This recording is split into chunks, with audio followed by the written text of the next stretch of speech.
apabila seseorang membutuhkan bantuan dari saudaranya, lalu dia meminta kepada saudaranya tersebut, maka janganlah dia memberatkan saudaranya. Jemaah sekalian, hal ini tidak menunjukkan bahwa meminta-minta itu sesuatu yang dibolehkan dalam syariat. Tapi maksud beliau, kalau terpaksa harus meminta, maka janganlah kemudian kita membebani saudara kita. Namun pada dasarnya, meminta-minta itu sesuatu yang tercelah. Kenapa jemaah sekalian? Meminta-minta kepada makhluk adalah sesuatu yang tercelah. Karena di balik perbuatan itu ada sebentuk penghinaan diri kita di hadapan selain Allah Azza wa Jalla. Padahal kita sebagai hamba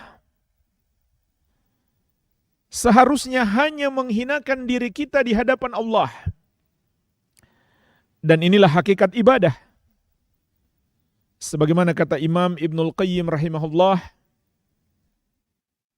begitu pula guru beliau Syekhul Islam Ahmad bin Abdul Halim Al-Harrani rahimahullah, bahwa hakikat ibadah adalah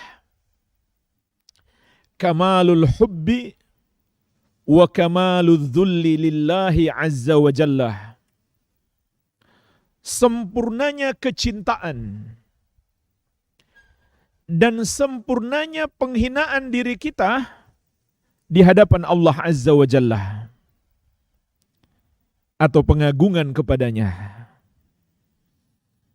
Inilah jemaah sekalian hakikat ibadah.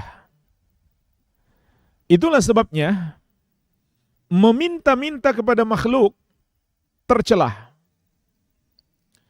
Bahkan bisa sampai tingkat kesyirikan. Kapan menjadi syirik? Dalam dua keadaan. Yang pertama, ketika seseorang meminta kepada makhluk yang dia yakini makhluk itu memiliki sifat-sifat Allah. Seperti maha mendengar, sehingga dia panjatkan selalu doanya kepada makhluk tersebut. Maha mampu mengabulkan doanya, memenuhi hajat-hajatnya. Maka jika demikian, dia telah samakan makhluk itu dengan Allah Subhanahu wa ta'ala. Maka ini syirik. Yang kedua, dia minta sesuatu yang hanya mampu dikabulkan oleh Allah Subhanahu wa ta'ala. Meminta sesuatu yang hanya mampu dikabulkan oleh Allah adalah syirik.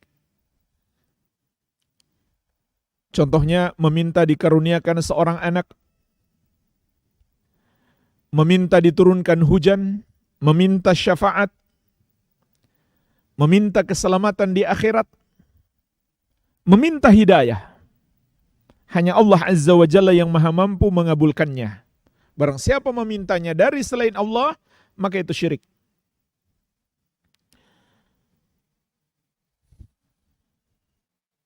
Adapun meminta kepada makhluk sesuatu yang mampu dikabulkan oleh makhluk itu, dan makhluk itu masih hidup, maka bukan kesyirikan, tapi tercelah. Kalau yang dia minta adalah harta, hukum asalnya adalah haram. Tapi kalau yang dia minta adalah jasa, hukum asalnya adalah makruh. Karena ada dalil-dalil yang mencelah perbuatan meminta-minta itu. Di antaranya Rasulullah SAW mengingatkan kita, La tazalu al-mas'alatu bi ahadikum hatta ya'tiya yaumal qiyamah wa laysa fi wajhihi muz'atu lahmin. Tidak henti-hentinya seorang di antara kalian meminta-minta sampai dia datang di hari kiamat dalam keadaan wajahnya tidak memiliki sekerat daging. Dan juga sabda Nabi SAW, Man sa'ala amwalan nas, man sa'alan nasa amwalahum takathura. Man sa'alan nasa amwalahum takathuran, fa innama yas'alu jamra jahannam, falyastaqil aw liyastakthir. Barang siapa meminta-minta harta manusia untuk menumpuk-numpuk hartanya, maka yang dia minta hakikatnya hanyalah api neraka jahannam. Maka silahkan dia mau apinya sedikit atau banyak. Begitu pula sabda Nabi SAW, La an yahtatiba ahadukum huzmatan ala dhahri khairun lahu min an yas'alan nas a'tauhu aw mana'uhu. Seorang dari kalian memikul kayu bakar, dengan itu dia bisa makan, maka itu lebih baik daripada dia meminta-minta kepada manusia, mereka memberinya atau mereka tidak memberinya. Sebaliknya jemaah sekalian, Rasulullah SAW menganjurkan umat beliau untuk bekerja. Dan beliau mengabarkan para nabi dan rasul terdahulu, mereka juga bekerja. Kana Zakaria alaihi salam najjara. Nabi Zakaria alaihi salam adalah seorang tukang kayu. Kana Daud alaihi salam la ya'kul illa min ta'ami yadihi. Nabi Daud alaihi salam tidaklah makan kecuali dengan hasil usaha tangannya sendiri. Jadi inilah petunjuk para nabi yang mulia alaihi salatu wassalam. Mereka pun bekerja.